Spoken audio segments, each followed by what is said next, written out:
I was already halfway out the door when she pressed it shut behind me, her voice soft but certain. "Now you're not leaving yet." In that instant, everything changed, the air, the silence, even the way I looked at her. I hadn't planned on staying long that evening. Honestly, I hadn't planned on staying at all. It was just supposed to be a quick stop, drop something off, exchange a few polite words, and be on my way. That's what I told myself as I walked up the stone steps to her front door, my hands buried in my pockets, the cool edge of autumn pressing against my skin. When the door opened, I was caught off guard by how different she looked. Not in the way people change drastically, but in the smaller details. She wasn't dressed for company. Her hair was pulled back in a loose knot, a few strands falling carelessly around her face. She wore a soft cardigan, sleeves pushed up to her elbows, and there was a kind of ease in her posture, relaxed, unguarded. I'd seen her plenty of times before, but never like this. And for some reason, that simple sight of her made me pause. She smiled as if she hadn't expected me either, a warm expression that seemed to soften everything around her. "You didn't have to bring this back so soon," she said, taking the book from my hands. Her fingers brushed against mine in the exchange, light but undeniable. My chest tightened in a way I didn't want to admit. I gave a half smile, shrugging it off. "I figured you might want it sooner than later." The truth was, I had finished reading it days ago, but I delayed returning it. Maybe I'd been waiting for an excuse, though I wouldn't have admitted that to anyone, least of all her. She stepped back slightly, leaving the doorway open, the warm lamplight spilling out across the porch. Behind her, I could see the glow of her living room, shelves lined with books, a teacup resting on the side table. There was something comforting about it, like the kind of space that invited you to stay without saying a word. But I reminded myself I wasn't staying. Just a quick hello, just a polite goodbye. That was the plan. Still, as I lingered there, she tilted her head, studying me in that way she sometimes did, like she was looking for something beneath the surface. "It's late," she said softly. "You should at least come inside for a moment. It's too chilly to stand out there." Her voice was warm, but not insistent. It was an invitation, nothing more. Yet I found myself hesitating, my hand still resting on the doorframe, my eyes flicking to hers. For a heartbeat, neither of us moved. And in that small, quiet pause, I realized something had shifted. It wasn't just the book, or the errand, or the easy politeness we always shared. It was the way the lamplight curved against her face, the way her eyes lingered on me, as if I mattered more than the excuse I'd brought. I stepped inside. I told myself it would only be for a few minutes, just long enough to be polite, to ease her concern about me standing out in the cold. But once I stepped into her living room, time seemed to bend in ways I couldn't explain. The air inside was warm, carrying a faint trace of her perfume, something subtle, not overpowering, but enough to make me pause. The soft glow of a lamp filled the room with golden light, brushing against the edges of framed photographs on the wall, stacks of books neatly placed on a coffee table, and a blanket draped carefully across the couch. It was a home that felt lived in, cared for, but not staged. She motioned for me to sit, though I hesitated. My instinct was to remain standing, to keep the interaction short. But the way she looked at me, her eyes holding mine with a kind of quiet curiosity, made it harder to retreat. I lowered myself onto the edge of the couch, telling myself it was only temporary. She sat across from me, her posture relaxed yet attentive. For a moment, we exchanged the kind of small talk that usually fills the space between two people who don't want silence to linger too long. But then, almost naturally, the conversation shifted. She asked me how I'd really been, not the polite "how are you" people usually ask, but a question that carried weight. Her voice was low, deliberate, as though she wasn't interested in the surface answer. And when I opened my mouth, I found myself telling her more than I'd planned. I talked about work, about the pressure of trying to figure out where my life was going, about feeling like I was always chasing something just out of reach. She didn't interrupt, didn't fill the space with advice or stories of her own. She simply listened, her gaze steady, her expression soft. The clock ticked quietly in the background, marking the seconds that stretched into minutes, yet neither of us seemed to notice. At one point, as I glanced down, I realized her hand rested on the arm of the chair closest to me. The distance between us wasn't much, only a few inches, but it felt like more. I caught myself wondering what it would feel like if my fingers reached over, if I let that small space disappear. I pulled my eyes away, forcing myself back into the rhythm of words. But I could sense she noticed the shift in me, the pause that carried more meaning than I intended. When I looked back at her, she was still watching me, not with judgment, not even with expectation, but with something softer, something that made the room feel smaller, quieter. For the first time that evening, I realized I didn't want to leave quickly. Not yet. Something about the way she leaned ever so slightly forward, elbows resting gently on her knees, told me she wasn't ready for me to go either. It was a hesitation, subtle but undeniable, and it hung between us like a question neither of us was ready to answer. Eventually, I told myself it was time to go.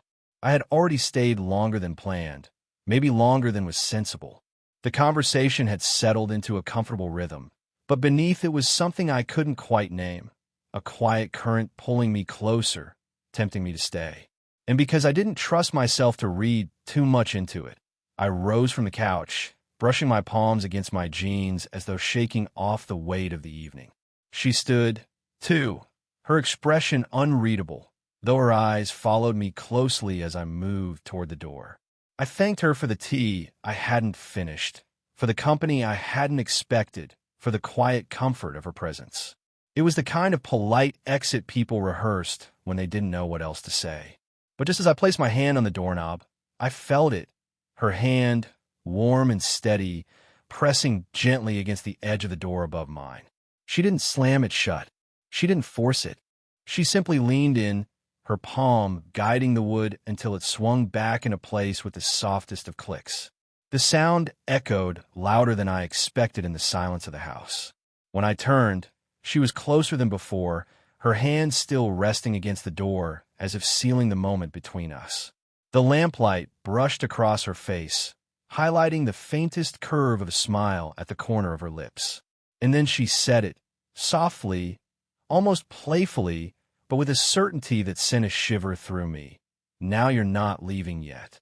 The words hung in the air, simple yet impossible to ignore. They weren't a command, not even a request. They were an opening, an invitation I hadn't realized I'd been waiting for until that exact second. I studied her face, searching for hesitation, for some trace of doubt. But there was none. Her eyes held mine with a steadiness that left no room for misinterpretation. The air shifted between us, charged with something both fragile and undeniable. I could hear the quiet rhythm of her breathing, the soft rustle of fabric as she shifted her weight just slightly closer. The space between us seemed to shrink without either of us moving much at all. I should have said something, anything, to break the silence. But words felt clumsy compared to the weight of her presence, compared to the way her voice still lingered in my chest. So I stayed where I was, one hand still hovering near the doorknob, the other brushing against the seam of my jacket, unsure of what to do next. She tilted her head, her expression softening. And in that moment, I realized this wasn't about politeness anymore. It wasn't about tea or books or small talk. It was about something unspoken finally stepping into the light, something she had chosen not to let me walk away from. The door was closed now, and for reasons I couldn't explain, I didn't want it to open again. The door's soft click still echoed in my mind as she stepped past me, moving back toward the living room. I followed, not because she asked, but because the weight of her words had pulled me in. "Now you're not leaving yet." She gestured toward the couch, and we sat again, though this time the air felt heavier, more deliberate. There was no small talk to ease into. Instead, silence lingered between us, stretched taut, but not uncomfortable. It was the kind of silence that asked to be broken with something real, not filler. She tucked her legs beneath her, curling into the corner of the couch with a familiarity that only deepened her presence. I sat at the other end, the space between us narrow, the low light painting everything in shades of amber. Finally, she spoke.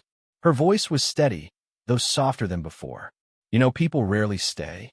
Most of the time, They drop by, they smile, they leave. And I pretend it doesn't matter. But it does.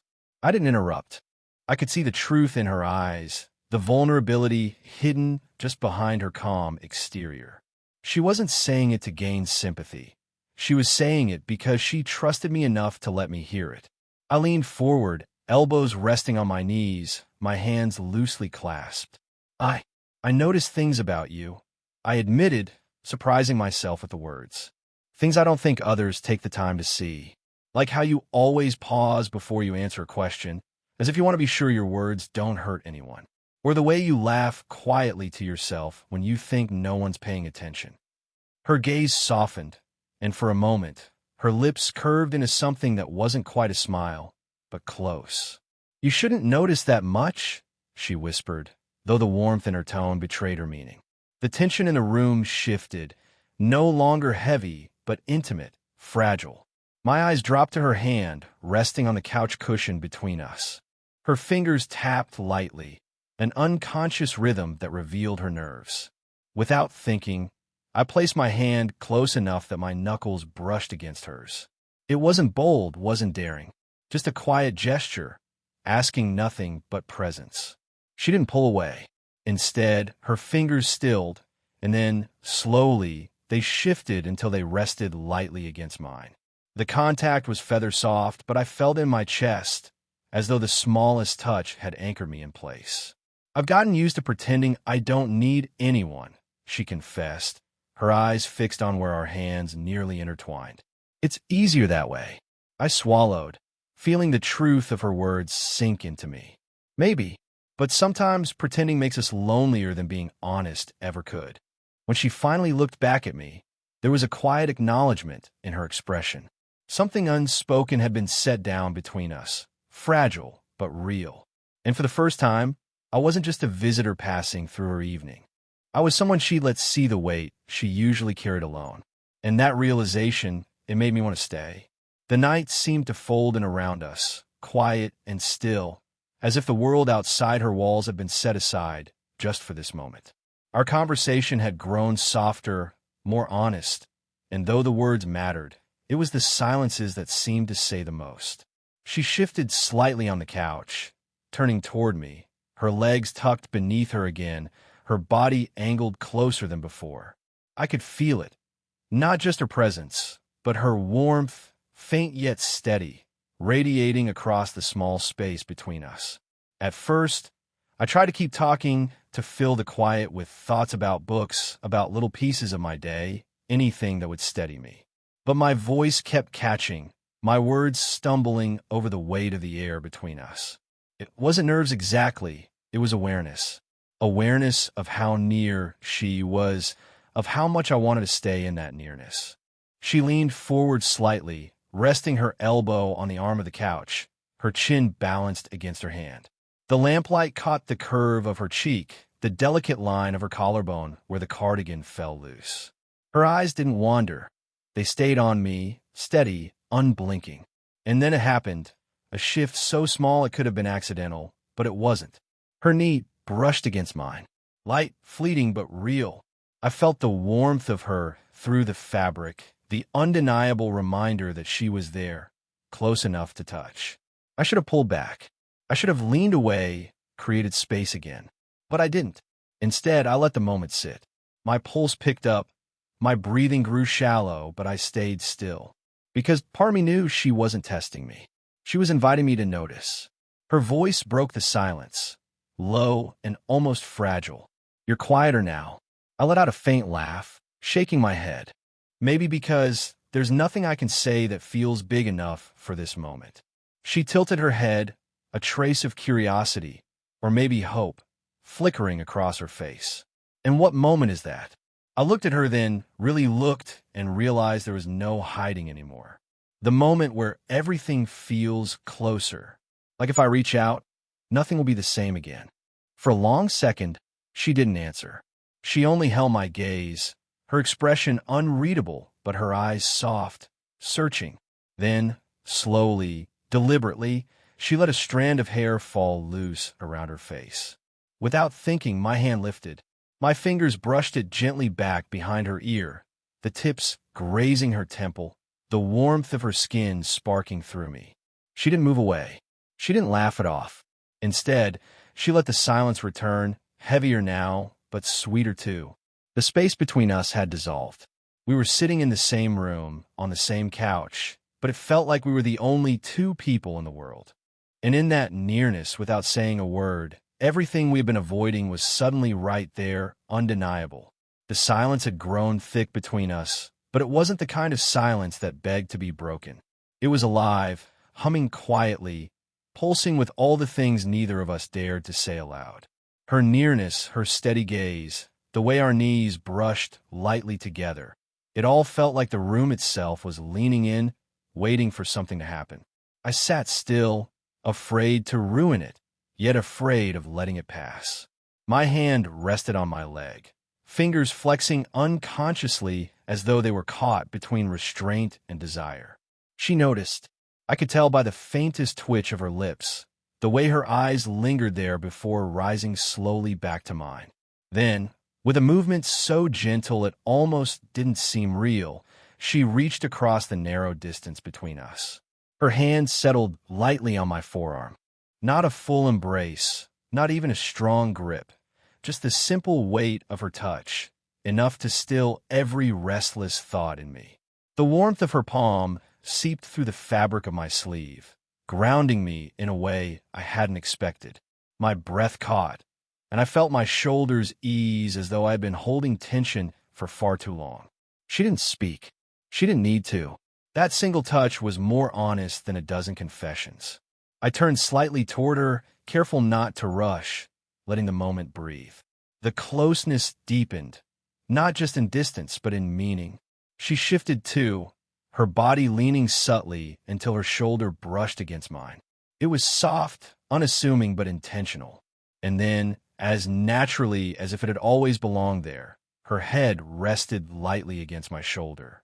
My chest tightened at the contact. Her hair brushed against my jaw, carrying the faint scent of her shampoo, something floral, something warm. Her cheek pressed against me with the kind of trust you don't ask for. It's simply given. I didn't move, didn't dare disturb the delicate balance of the moment. Instead, I let myself feel it. The weight of her head against me, the quiet steadiness of her breathing, the subtle rhythm of her heartbeat syncing with the rise and fall of my chest.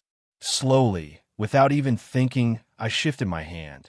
It hovered for a second before coming to rest lightly over hers, where it still lay on my arm. The connection deepened, her touch beneath my hand, my touch over hers, layered together like something unspoken finally finding a voice. She didn't pull away. In fact, I felt her fingers curl slightly, not gripping but holding. And that small gesture said everything. She wanted this too. No words were spoken, because none were needed. The lines we had drawn before, the boundaries we had respected, had blurred in the softest, most natural way. Not crossed recklessly, but stepped over carefully, tenderly. It wasn't a declaration. It wasn't a promise. But it was real. And in that gentle closeness, I knew we had both chosen to stop pretending. The minutes slipped by without either of us noticing. Time had no weight in that quiet space. She still leaned against my shoulder, her hand beneath mine, our closeness wrapped in the kind of silence that felt less like emptiness and more like understanding. I had never thought something so simple, a touch, a shared breath, could feel so profound. Eventually, though, she stirred. Not to pull away, not to end it, but to adjust, sitting up slowly, turning her face toward me. Her eyes lingered on mine, searching, soft yet steady, as if trying to decide whether to speak or to let the moment speak for her. I found myself whispering, almost against my will. I should go. The words felt clumsy, untrue even as I said them. Her lips curved, just slightly, into a smile that carried both warmth and reluctance. She shook her head faintly, as though she had expected me to say it, and maybe even knew I didn't mean it. Not yet, she said softly, almost echoing her words from earlier. Stay a little longer. So I did. We sat there, close but unhurried, the kind of nearness that didn't demand anything more than itself. She spoke quietly, her voice carrying the honesty that comes only late at night when walls are lowered. She told me about the ways loneliness had taught her to be strong, about how she often convinced herself she was fine on her own. And yet, beneath it, she admitted it was nights like this that reminded her she wasn't made to carry everything by herself. I listened, not because I had to, but because every word felt like a gift she hadn't given to anyone else. And when she grew quiet again, I answered with something I hadn't planned to share, that being near her, even in the smallest ways, felt different than being near anyone else. She didn't respond with words, but the way her hand tightened gently in mine was enough. When the clock finally reminded us of the hour, I stood reluctantly. She walked me to the door, her presence never drifting far from mine. The night air waited outside, cool and quiet, and I realized I was stepping back into a world that suddenly felt colder without her warmth beside me. I turned to say goodbye, expecting something simple, but instead, she stepped closer. Her arms slipped lightly around me, drawing me into an embrace that was soft but unyielding, as though she wasn't ready to let go. Her cheek rested against my chest, and for a long moment, I simply held her, feeling the steady rhythm of her heartbeat against mine. When she finally pulled back, she didn't break the closeness entirely. Her eyes lifted to mine, and she whispered with a quiet smile, "Next time, don't wait so long to visit." The door opened, and the night called me back. But as I stepped outside, I carried her touch, her voice, her warmth with me. And I knew, with a certainty that needed no words, that I'd be back.